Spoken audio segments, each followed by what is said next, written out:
We bless your name, Lord. Oh, we praise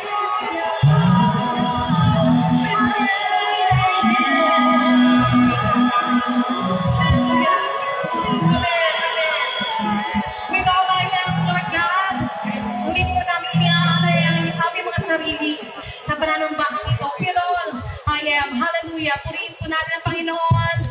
Muli po tayong sumpa sa Diyos. So patuloy po natin nakilangin ang Panginoon. With all I am. Thank you, Jesus. Hallelujah. Glory to God. Sa Diyos ang kapurihan. Muli po palapatan po natin ang ating mabuting Diyos.